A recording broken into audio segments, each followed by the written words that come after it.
오늘 말씀은 잠언 11장 16절부터 말씀이 되겠습니다. 11장 16절에서 오늘 24절까지 보도록 하겠습니다. 유덕한 여자는 존용을 얻고 근면한 남자는 재물을 얻느니라.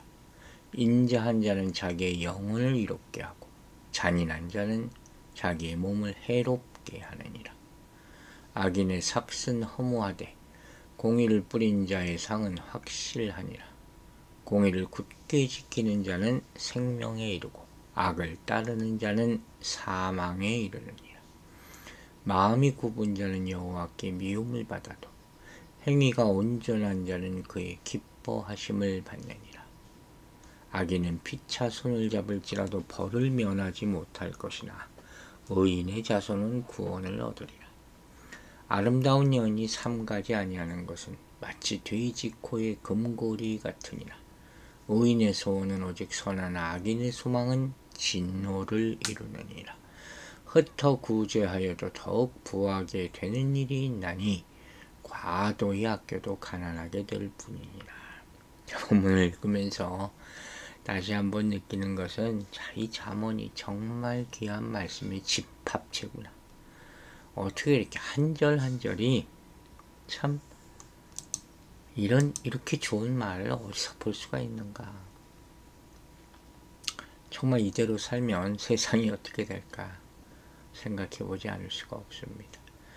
자, 16절은 유덕한 여자는 존용을 얻고, 유덕한 여자, 이 말은 22절에 나오는 이 아름다운 여인의 합당치 못한 행동과 연결되면서 한 단락을 이루는 거예요.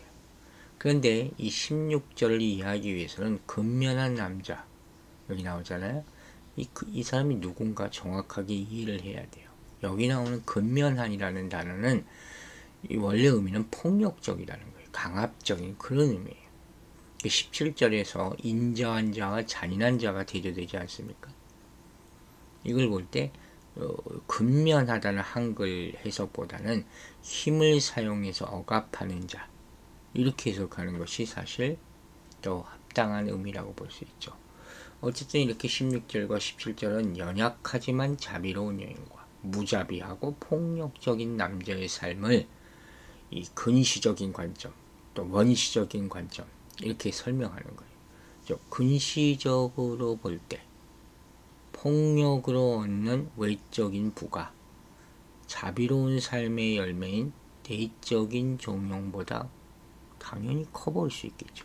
하지만 폭력으로 얻은 외적인 부는 결국 자기 몸을 해친다.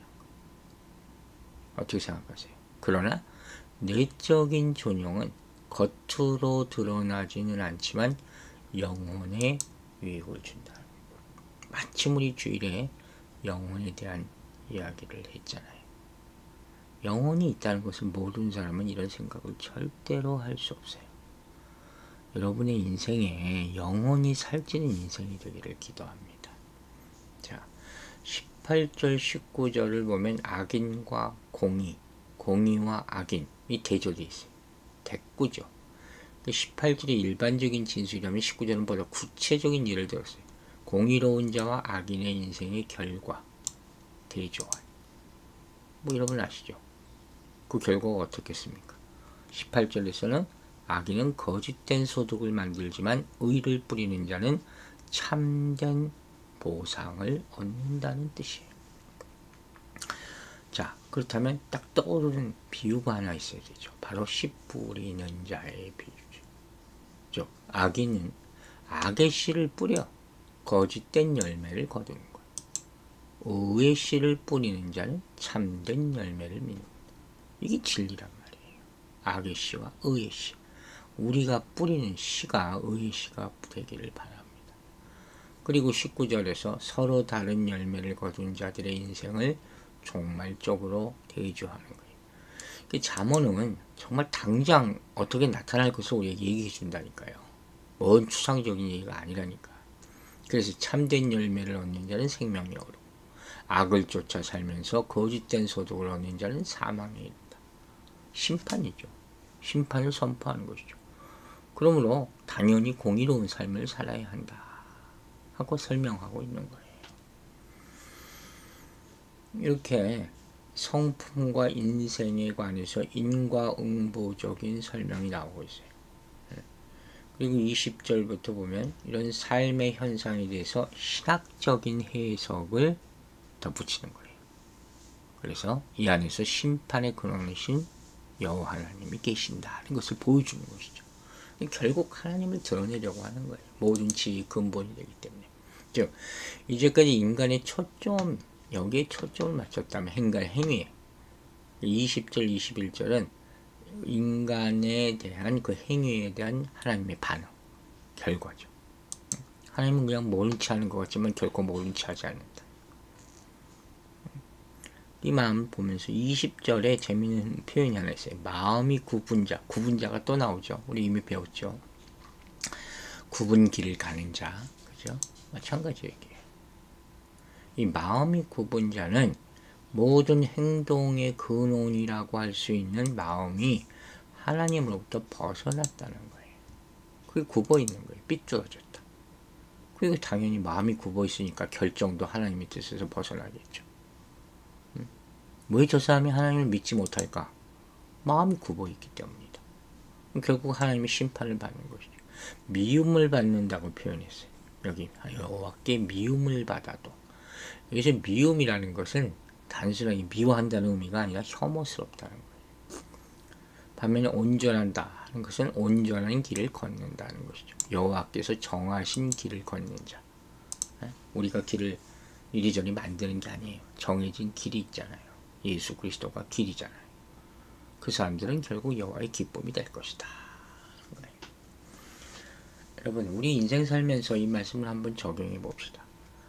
우리가 살면서 타인을 위한 삶, 또 나의 이익만을 채우기 위한 삶, 다르잖아요. 그죠? 그러니까 오늘 본문을 보면서 우리에게 어떤 교훈을 주느냐,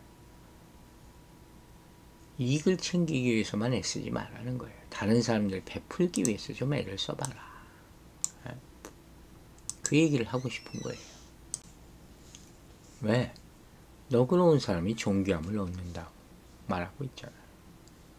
즉 다른 사람을 배려하고 의롭게 행동하고 이런 사람이 상을 받는 거예요. 반면에 악을 행해서라도 이익 얻기를 바란다면 이 사람은 어떻게 되는 거예요? 이익도 결과도 다 없어지는 거죠. 하나님은 다른 사람에게 베푸시는 자를 책임져 주실 것을 믿으시라는 거예요. 그 선행을 절대로 잊지 않으신다. 보고 계세요.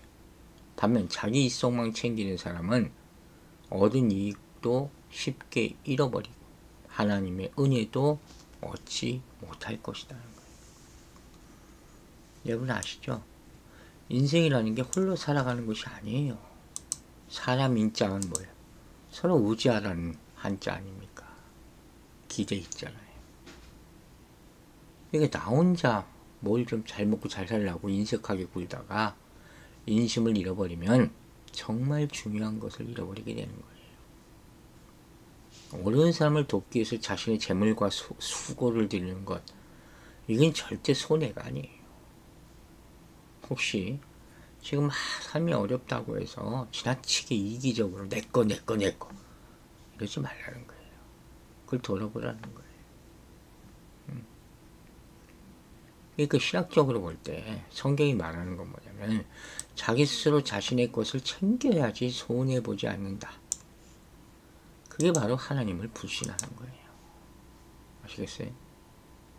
하나님 아버지의 마음으로 항상 어려운 사람들을 돌볼 때 하나님이 보시고 갚아주실 줄로 믿으시기 바랍니다. 단기적으로 보는 사람들, 눈앞에 있는 것, 그 사람들은 그걸 못 보는 거예요. 내가 이거 지금 잃어버리면 손해지. 하지만 우리가 기억해야 될 게 우리가 느끼지 못할 때가 많이 있다 해도 하나님이 늘 우리 곁에 서서 우리 행동을 바라보고 계신다는 거예요. 소자에게 물 한 컵 떠주는 사람, 그죠? 그걸 보시는 거예요. 거기 구원이 갈라질 수가 있어요. 악하게 얻은 소득은 허무하게 사라지지만 공의를 뿌린 자가 얻은 상은 확실할 것이다.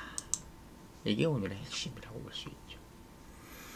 21절을 보면 악인은 피차 손을 잡을지라도 벌을 면하지 못할 것이나 의인의 자손은 구원을 얻으리라. 20절에 부연 설명이라고 왔어요. 여호와께서 혐오하심의 결과, 피할 수 없는 심판이에요. 여호와께서 기뻐하심의 결과를 심판에서 구원을 얻는 것으로 표현하고 있죠.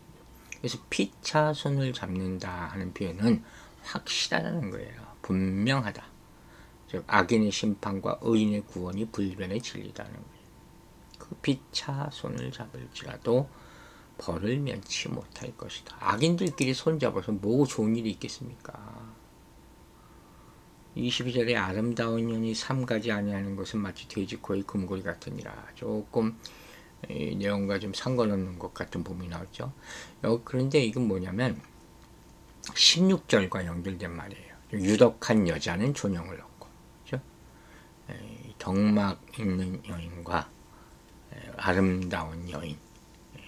그 성경을 저희도 자주 얘기하지만 넓게 봐야 돼요. 깊이도 봐야 되지만 한 절 한 절만 너무 매달리지 말라는 거죠. 16절의 여인이 내적인 아름다움을 지녔다면 여기 22절의 여인은 외적인 아름다움을 지닌 여인이라는 것이죠. 그러면서 뭘 교훈하는 거예요. 외모가 아름다운 여인이 절제하진 삶을 살지 못하면 돼지코 있는 금고리같이 아름다움이 가치 없게 된다. 너무 외적인 치장에만 신경 쓰지 말라. 그거 다 쓸데없는 거예요. 옛날에 목사님이 이런 얘기 제가 어렸을 때 다니던 교회 목사님이 이런 얘기를 한 적이 있어요. 남자고 여자고 60, 70 넘으면 다 똑같다. 다 똑같아. 그게 맞는 것 같아요. 다 거기서 거기 따는 거예요. 외모 그거 가지고 그때 가서 외모 따질 필요가 뭐가 있냐는 거죠. 삶에서 절제할 줄 알아야 돼. 그걸 못하면 과하면 아름다움이 오히려 인생에 큰 걸림이 될 수 있다는 것이죠. 23절은 의인의 소원은 오직 선한 악인의 소망은 진노를 이루니라. 비슷한 의미죠. 의인의 소원과 악인의 소원이 결국 다른 운명으로 인도된다. 여러분은 뭘 소망하십니까? 뭘 소원하고 계십니까? 혹시 세상이 소원하는 것을, 악인이 소원하는 것을 소원하지 않게 되기를 바랍니다. 24절에는 흩어 구제하여도, 구제가 또 나오네요. 더욱 부하게 되는 일이 있나니 과도히 아껴도 가난하게 될 뿐이라. 아주 일반적인 상식과는 조금 모순된 경제 현상에 대해서 얘기하는 거죠. 이 상응하는 것이 28절, 우리 내일 볼 말씀이죠. 자기의 재물에 의지하는 자는 패망하려냐, 의인은 푸른 잎사귀 같아서 번성하리라. 이게 뭐냐면 이 위기 속에서 자신의 재물만 소중히 여기는 자들의 운명과 자신의 소유로 구주한 의인의 운명을 대조하는 거예요. 여러분, 정말 세상 위기가 닥칠 때 과연 누가 베풀까? 참 궁금하기 짝이 없습니다. 이런 말 들어봤어요? 인색한 부자, 너그러운 부자. 세상에 인색한 부자도 있어. 대부분 너그러운 부자도 있어요. 소수지만 모든 일이 그렇듯이 부 또한 하나님의 신비한 섭리에 따른 개별적인 은혜라는 걸 알아야 돼요. 즉 이기적으로 악착같이 모으기만 하면 모으는 것 같은데도 항상 궁핍하대. 근데 풍성하게 베푸는 사람들은 더 많은 것을 얻는 경우가 있잖아요. 누가복음 12장 20절 보면 어리석은 부자가 나오잖아요. 재물을 모아놓기만 하고 생명이 끝났어. 또 누가복음 16장 24절을 보면 나눌 줄 모르는 부자는 지옥불에서 비로소 자신이 자기 집 앞 거지보다 더 비참하다는 것을 깨닫게 되는. 그죠? 그래서 한 젊은 부자에게 예수님은 얘기하잖아요. 소유를 다 나눠주고 자신을 따르라. 그게 마태복음 19장 21절 말씀 아닙니까? 이 다 연결되는 거예요. 재물에 대한 것. 주는 것이 인생의 열매며 보람이라고 그랬어요. 여러분 잊지 마세요. 주는 삶이 받기만 하는 삶보다 복된 거예요. 그리고 주는 사람이 진짜 하나님의 은혜를 입은 부자다 하는 사실을 잊지 말고 베풀게 되기를 주의 이름으로 축원합니다. 기도하겠습니다. 아버지 하나님 감사합니다. 오늘도 귀한 말씀을 통해서 우리 마음을 새롭게 하심을 감사드립니다. 공의로운 삶을 사는 우리 되게 하여 주시고 악인의 씨를 뿌리지 말고 의의 씨를 뿌리는 인생 하루하루가 되게 하여 주시옵소서. 우리 마음이 굽지 않은지 다시 한번 돌아보게 하여 주시고 성령의 빛으로 바르게 되기를 원하오니 도와주시옵소서. 베푸는 자의 삶에 대해서 계속해서 강조하고 있음을 우리가 오늘도 봅니다. 우리가 많이 들고 있음을 자랑하지 말게 하여 주시고 내 손에 든 것을 하나님께 드리고 맡기고 또 이웃을 위해서 베푸는, 그래서 하나님이 큰 축복을 받을 수 있는 그런 인생 되게 하여 주시옵소서. 주는 삶으로 말미암아 복된 인생을 누리기를 원합니다. 우리 듣는 모든 사람들이 이 이치, 천국의 복을 받는 이치를 깨달아 알게 하여 주시고 이런 삶을 통해서 진정한 마음의 평화와 기쁨을 얻게 하여 주시옵소서. 감사드리며 예수 그리스도 이름으로 기도했습니다.